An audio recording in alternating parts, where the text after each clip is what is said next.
Open Her. Activate 7 Masculine Powers to Arouse Your Woman's Love and Desire by Karen Brody. Picture this. There's a photographer at a party, pretty well known in his field. He spots a woman across the room, and something just clicks. It's like everyone else fades into the background for a moment. Later on, they end up sitting together on a couch, and he asks her something beautifully simple. Tell me about yourself. Now here's the thing. It's not just what he says, it's how he says it. His attention is so completely locked on her, so genuinely present, that this basic question somehow becomes magnetic.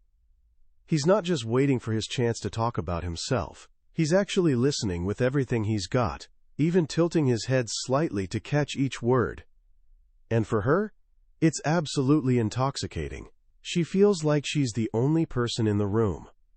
Fast forward a few days. He takes her to the high desert for a photo shoot. When he steps behind the camera, his voice shifts into this calm, confident tone. Look here. Take a deep breath. And without hesitation, she does exactly what he says. The whole time he's shooting, he never tries to make a physical move. He stays focused, channeling all this appreciative, concentrated energy through his camera lens. In that moment, she feels like the most stunning woman on earth. Safe, open, and completely alive. So what did this photographer understand that so many guys completely miss? He wasn't using some pickup artist trick or rehearsed line. He was tapping into this ancient masculine energy that most men have totally forgotten exists inside them. Today we're exploring a book that's less like an instruction manual and more like a treasure map for rediscovering that energy. It's called Open Her. Activate 7 Masculine Powers to Arouse Your Woman's Love and Desire, written by love and intimacy coach Karen Brody. This isn't some guide about how to people-please your way into a woman's heart. Actually, it's the complete opposite. It's about becoming more genuinely masculine, not less. For decades now, men have been getting seriously mixed messages. They've been told to soften up, be more sensitive, basically suppress their natural masculine impulses.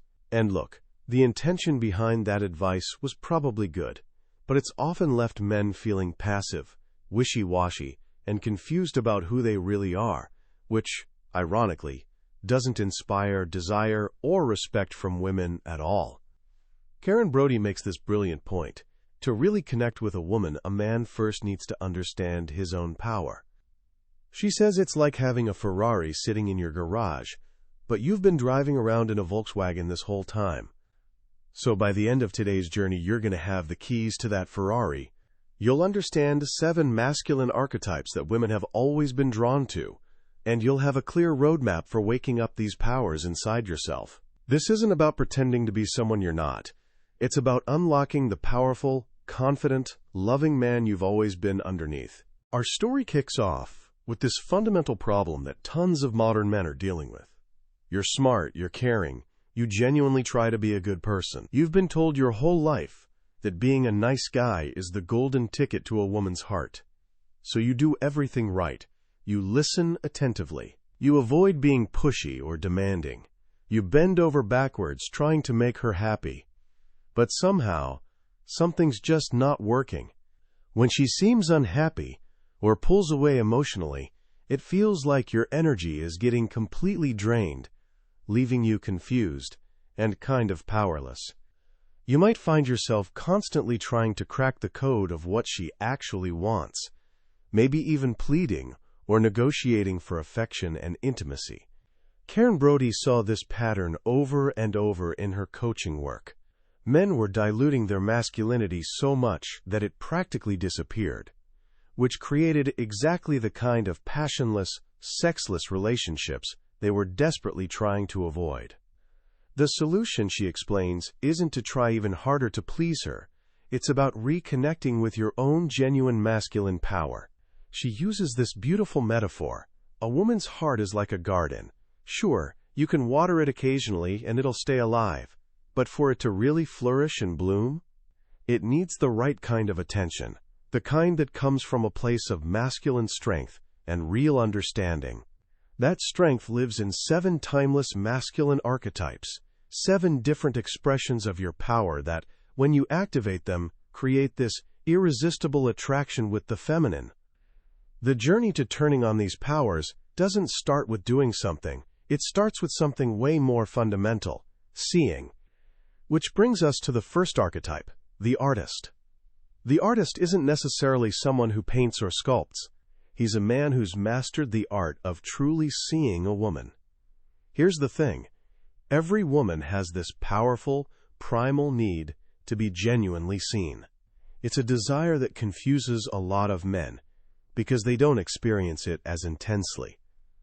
When a man can really see a woman, it's like sunshine warming up a flower.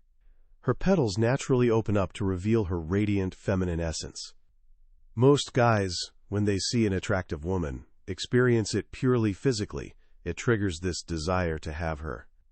The artist feels that same sexual energy, but he pairs it with a genuine desire to connect with her heart. He learns to appreciate her femininity completely separate from his own need for gratification. The artist practices 3 levels of seeing. First, he sees her feminine essence. This is what's universally feminine about her. That flowing, unpredictable, river-like quality of her energy. You might recognize this as the exact thing that sometimes feels confusing or even scary about women. But here's a beautiful way to think about it. A river needs banks to contain it and give it direction. Without them, it's just a destructive flood. A man's steady masculine energy acts like those riverbanks, providing this solid, reliable container where her feminine energy can flow freely and safely. When a woman feels like you actually welcome her femininity, instead of wishing she'd act more like a dude, she feels deeply accepted. Second, the artist sees her unique physical beauty.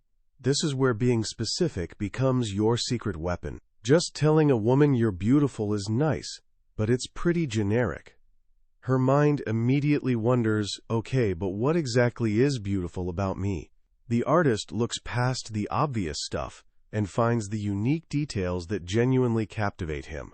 Maybe it's how light catches in her eyes, or this little gesture she makes, or the curve of her neck. When you can describe what specifically moves you about her, your compliment hits different. It lands with an authenticity that builds real trust. Finally, the artist learns to see her deep inner beauty. This is about looking beyond the beautiful exterior to the landscape of her heart, her stories, her struggles, her hopes and dreams. Every woman, no matter how confident she seems on the outside, wants you to understand her journey. She wants you to get what shaped her experience of love. When you can see and hold space for her inner world, she feels like it's genuinely safe to open up her heart and her pleasure to you. But once you can truly see her, how do you translate that into something she can actually feel? That's where the second archetype comes in, the poet. The poet's superpower is putting words to what the artist sees. This doesn't mean you need to write sonnets or love poems. It's about communicating what you see and feel with meaning, specificity, and heart. Sure, saying "I love you" matters, but the poet goes deeper, creating a bond of trust that generic phrases just can't touch. The poet practices his craft in 3 powerful ways. First, he's a master of choosing her. In every woman's romantic fantasy, she's the one. She wants to feel like you chose her specifically, not that she just happened to be the one who responded when you cast a wide net hoping to catch anyone. And this choosing doesn't happen just once. It's something you communicate every single day. When a woman feels like you're actively, consciously choosing her moment by moment, over all other possibilities, it fulfills her deepest desire to be seen as unique and treasured. Second, the poet celebrates her. Celebration is showing your delight in her. At the beginning of relationships, this comes supernaturally. You're fired up with excitement, and you want everyone to know about her. But too often, guys stop celebrating once they have the woman, and the romance just dies. A woman naturally lives in the present moment. What you did yesterday was wonderful, sure, but it's gone now. She wants to feel celebrated today. Celebration is about taking that appreciation inside you and making it physical. Whether that's a surprise picnic, a thoughtful gift, or just praising her in front of other people. When a man celebrates a woman, her heart gets renewed, and she becomes way more generous and loving in return. Third, the poet invites her. He understands that every woman wants to be led somewhere, to be swept into an adventure. This isn't just about physical destinations. It's about where you can take her body, mind, and heart. You invite her into a bigger vision for your life together. You share dreams, make plans, create a future. When a man stops leading romantically, something dies in the relationship. That exciting possibility dries up, and her heart closes. The poet keeps that possibility alive by constantly inviting her on a journey. The artist sees, the poet expresses, and now we come to the third archetype, the one who takes that vision and makes it real, the director. The director's gift is leadership. This is probably the archetype most lost to modern men. In trying to be more sensitive, tons of guys have become terrified of leading. They go passive, constantly asking, "What do you want to do?" or "Wherever you want to go is totally fine." They think they're being accommodating, but what a woman often experiences is this vacuum of masculine energy. This empty space feels unsettling, so she steps in and starts making all the decisions herself. She picks the restaurant, makes all the plans, manages every detail. But when she's forced into that role, it triggers her mothering instinct, not her sexual one. And women don't want to sleep with their children. A woman deeply craves a man who can lead with gentle confidence. Think of an orchestra conductor. He doesn't use force. He leads with respect, clarity, and care, and the musicians naturally follow. The director masters 3 areas of leadership. First, he starts by having a vision for his own life. A man without vision is like a ship without a rudder. He's putting out tons of energy, but has zero clue where he'll actually end up. Women are drawn to men with direction and focus because it perfectly complements their own flowing nature. Your vision is your life's purpose, the thing that gets you excited to wake up. And crucially, it needs to be bigger than just your relationship. If your woman becomes your sole focus, you risk becoming needy and clingy, the exact opposite of the strong man she's attracted to. Second, the director takes the lead. Once he's got his own vision sorted, he can actually lead with a woman. This is about making choices. Instead of fishing around for what she wants, he tunes in to his own instincts and acts on them. He says, "Let's grab lunch." Not, "Are you hungry?" He says, "I want to see you again. How about dinner Saturday?" instead of waiting for her to make the first move. This clarity and confidence is incredibly attractive to women. It makes her feel safe and lets her relax into her feminine energy. Finally, the director welcomes her power. Real leadership isn't dictatorship. A wise man knows he can't do it all alone. He chooses a woman because she brings wisdom and perspective he doesn't have. He genuinely values her input and asks for her counsel. Women are amazing at reading people and sensing emotional undercurrents. She can spot your blind spots. A truly powerful man isn't threatened by his woman's power. He welcomes it, knowing it makes their partnership stronger. With the ability to see, express, and lead, we move to the archetype that fuels everything with purpose: the warrior. The warrior isn't about literal warfare. He's a man who fights for what he believes in. He's defined by his passion and commitment to something bigger than himself. Unfortunately, lots of modern men have completely shut down their warrior energy. They've become so scared of their own aggression that they avoid anything with intense feeling, and in the process, they rob themselves of the very passion that makes them powerful and attractive. The warrior's power flows from 3 sources. First, he has to know what he cares about. Your real power doesn't come from your bank account or your job title. It comes from your heart. It's being internally tuned in to what's right and good for you, and aligning your life with that truth. Too many men sacrifice their heartfelt dreams because they think they need to provide for their family. While that's admirable, it can lead to feeling powerless and bitter, and their woman ends up with only a fraction of the man she fell for. A woman doesn't want you abandoning your dreams for her. She wants to partner with a man who's honest with himself and committed to what he believes in. Second, the warrior fights for her heart. This is about protection. On a primal level, a woman is drawn to a man who can keep her safe. This doesn't mean you need to be some muscle-bound action hero. It means she needs to feel, deep down, that if danger showed up, you'd stand for her. It's about creating an environment of safety where she can relax and be her playful, open self, knowing you're aware and watching out for her. Third, the warrior fights for what he believes in. This is where his passion for his mission in the world comes alive.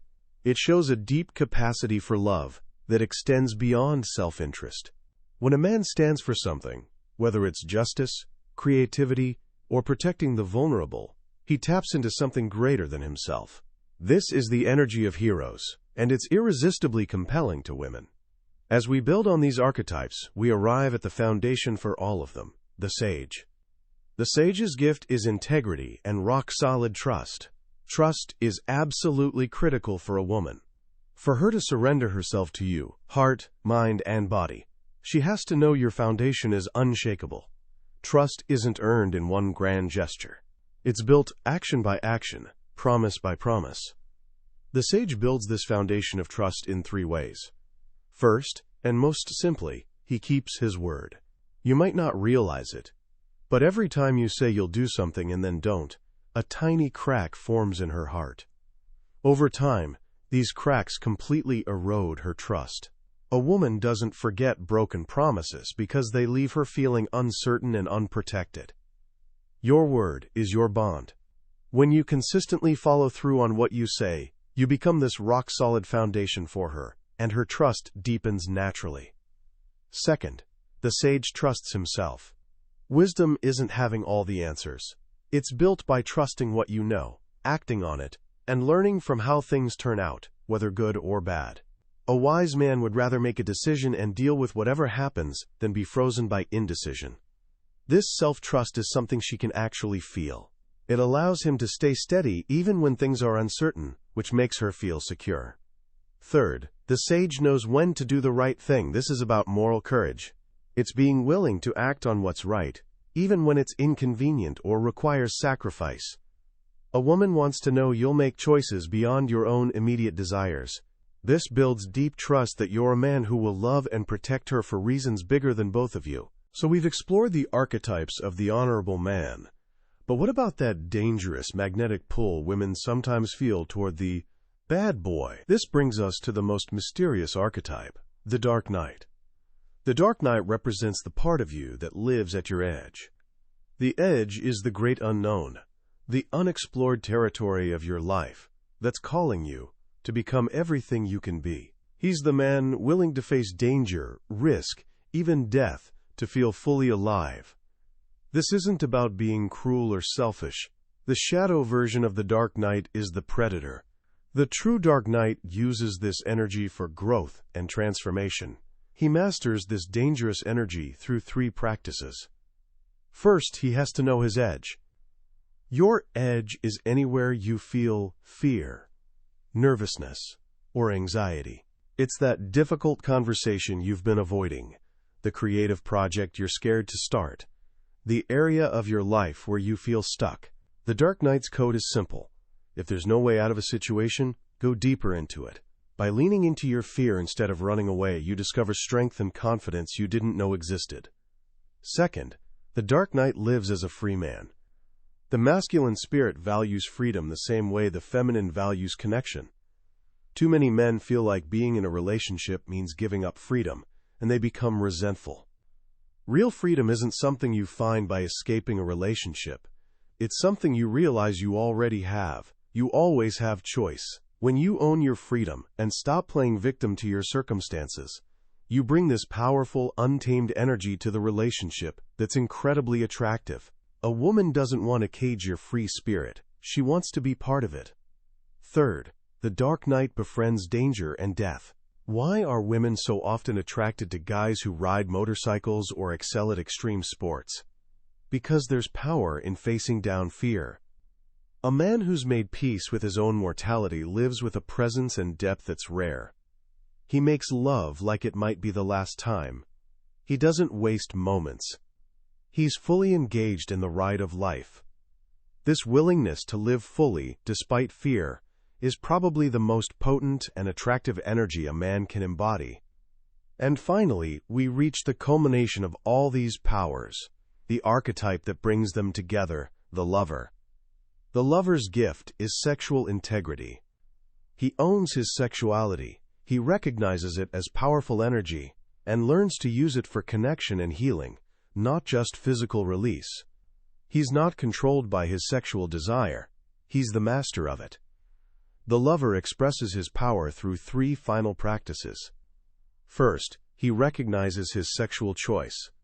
Tons of men live in constant sexual frustration, feeling like they're at the mercy of a woman's rejection. When she says no, they feel powerless and hurt.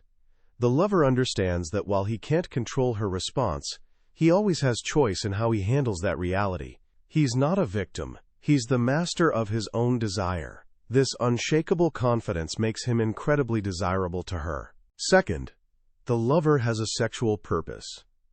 For most men, sex is simply about orgasm and release. While there's nothing wrong with pleasure, women crave something deeper. The lover develops a higher purpose for his sexual energy. Maybe it's creating deep spiritual union, completely merging with his woman, or healing her heart. This bigger purpose transforms lovemaking from just a physical act into an expansive, soulful experience. Third, the lover gives his sexuality as a gift. This is his ability to take a woman to a deep, transcendent place she can't reach alone. This requires being fully present, using the artist's skills to see her, the poets to communicate with her, and the directors to lead her. It's about tuning into her body's subtle rhythms, listening not just with his ears but his whole being, and responding with creative, confident action. When a man can give this gift, he offers her sexual freedom, and she, in turn, offers him the full depth of her desire. These 7 archetypes, the artist, the poet, the director, the warrior, the sage, the dark knight, and the lover, aren't separate characters to play. They're facets of a whole, powerful, authentic masculinity. They're your map back to yourself. As we wrap up our exploration of Open Her, what really strikes me is how completely counterintuitive this message is compared to the advice most men get today. In a world that often treats masculinity itself as toxic, Karen Brody offers this refreshing and genuinely empowering perspective. This book isn't about becoming more aggressive or domineering. It's about understanding that true masculine power is rooted in presence, purpose, integrity, and a deep, genuine appreciation for the feminine. The most profound insight, I think, is this idea that your relationship with a woman directly mirrors your relationship with yourself. If you feel powerless around her, it's because you've disconnected from your own internal power. If you feel like she doesn't trust you, it's probably because you haven't built a foundation of integrity within yourself. The entire journey through these 7 archetypes is actually an inward journey. It's about cultivating qualities inside yourself that will naturally inspire the love, desire, and respect you're looking for. It shifts the whole focus from, what do I need to do to get her, to, who do I need to become to attract her? This isn't some quick fix or magic bullet. It's a lifelong practice of self-awareness and self-mastery. But the beautiful thing about this framework is you can start right now, with small, simple actions. So here are a few things you can do this week to start waking up these powers. First, practice being the artist. For the next few days, make it your mission to truly see someone you care about. Don't just glance at them, actually observe them. Find one small, unique detail, the specific way they laugh, a gesture they make when they're excited, how their eyes look in sunlight. Then channel your inner poet and tell them what you noticed, not as a compliment to get something in return, but as a simple, genuine observation. Just say, I noticed this about you and I love it. Watch what happens. Second, practice being the director. Next time some everyday decision comes up, where to eat, what movie to watch, what to do this weekend, resist the urge to say, I don't know, what do you want to do? Instead, make a gentle but clear proposal. Say, I'd love to go here, or let's do this. You're not being bossy, you're offering the gift of leadership, which allows her to relax. And finally, connect with your inner warrior. Ask yourself this simple question: beyond my own needs and wants, what's one thing I genuinely care about? It could be a value like honesty or compassion. It could be a cause like animal welfare or environmental protection. You don't have to take action on it just yet. The first step is simply knowing what you'd stand for. That's the seed of your life's mission. That was our deep dive into Open Her by Karen Brody. We've touched on the core ideas today, but a summary is like looking at a map of a beautiful country. The map can show you the path, but it can never replace actually walking those trails, breathing that air, feeling the sun on your face. The real magic of this book is in the stories and the subtle shifts in perspective that happen when you read it yourself. If any of these ideas sparked something in you, I really encourage you to grab a copy. Reading it isn't just about learning techniques. It's an experience that can fundamentally change how you see yourself, women, and the powerful, loving connection that's possible between you. There's a link to the book in the description below. Also, if you found this summary valuable, please take a second to hit that like button and subscribe to Billionaire's Bookshelf. It genuinely helps us reach more people who, like you, are on a growth journey. We've got tons more life-changing books to explore together, and I'd hate for you to miss our next one. Let's keep building our best selves, one book at a time.